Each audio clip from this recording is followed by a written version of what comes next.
Holy,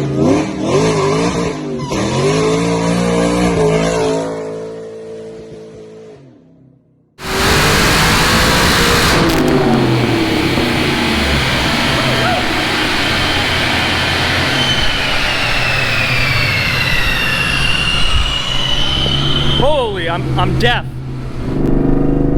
Alright guys, welcome back to the channel.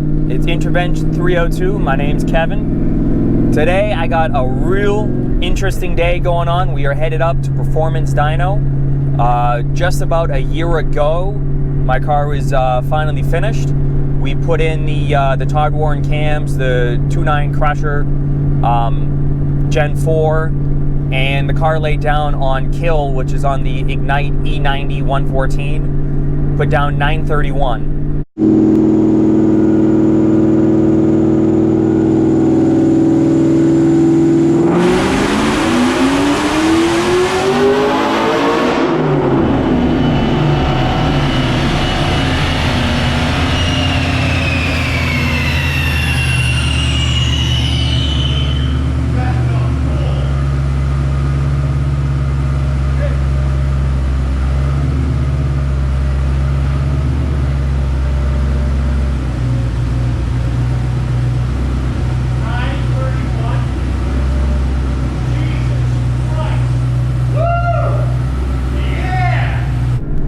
That was with the 1 3/4 American Racing headers, a 3-inch X pipe, and at the end of the X pipe it necks down to 2.5 inches, and I had a MagnaPack Catback. Now the MagnaPacks are an extremely free-flowing muffler, so you know the exhaust was as free-flowing as it could possibly be at 2.5 inches. So today we're on the same dyno, the same tune, the same fuel, the same pulley.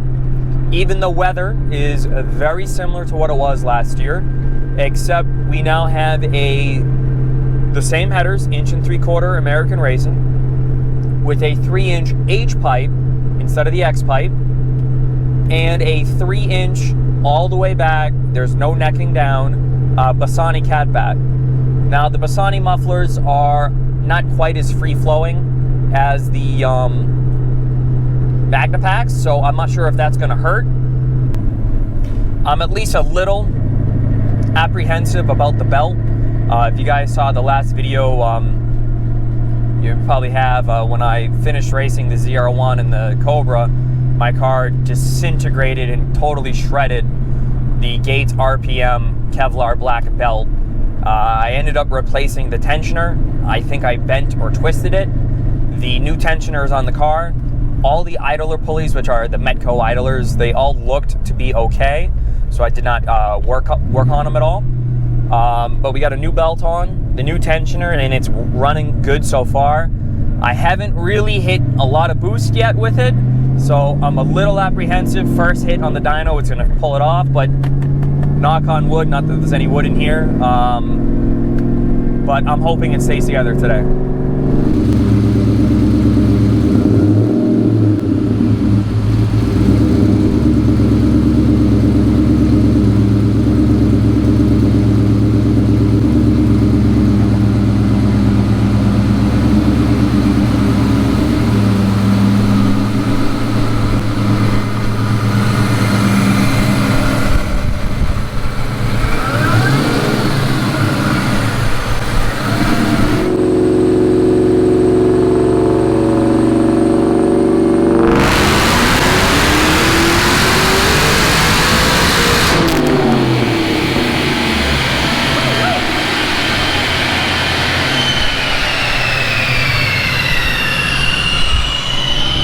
Holy, I'm deaf.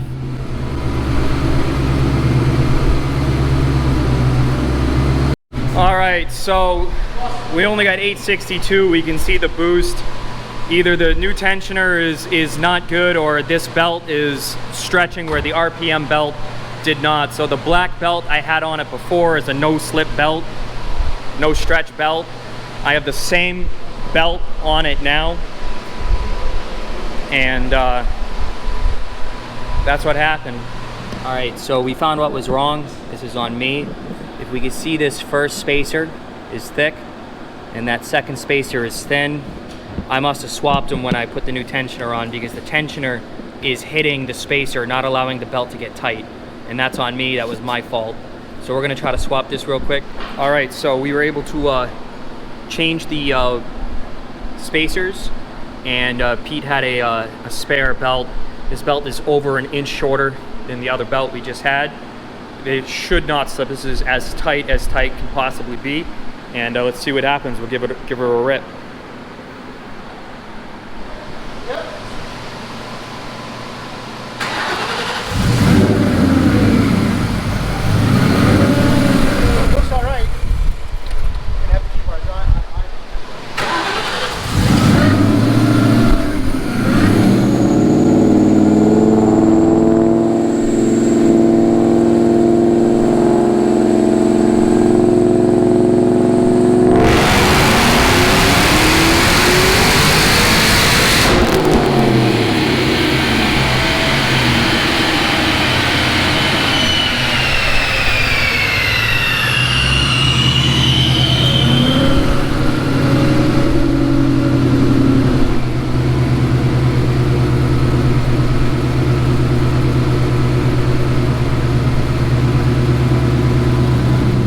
So it was a little lean, that last pull, so we fattened her up. I think we're gonna do one more pull, see what we got here. All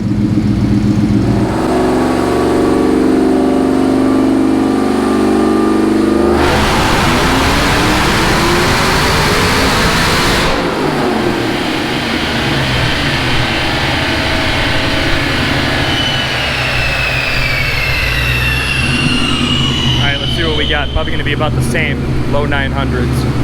Or a little bit, yeah, she's just getting a little hot. She's getting hot. She's getting hot. I heard it wake up at the top. All right, guys, so here's the printed out chart. Like I said, we can see that throughout the curve, my car is down on some boost for some reason. It's definitely on the same pulley as before, but it's the down on the boost which has resulted in a little bit less power. So we made 932 and 905. So within 25 minutes, within 3% of what it made before. Well, just leaving the dyno now. I wouldn't say I'm disappointed with the numbers. You know, it did make 25 wheel less than last time. You know, percentage-wise, that's within 3%. It wasn't quite as cold in the shop as I was expecting. I mean, it's mid-October here, and you know, it was almost warm in the shop, and you know, we were fighting some pulley issues, half of which was my fault because I had the those spacers wrong on the tensioner. I can own that. But car still feels strong. You know, it's I think it's safe to say that we did not pick up any power going to the 3-inch exhaust. I do prefer the sound of the 3-inch over the 2.5. It's not as raspy. This is really deep.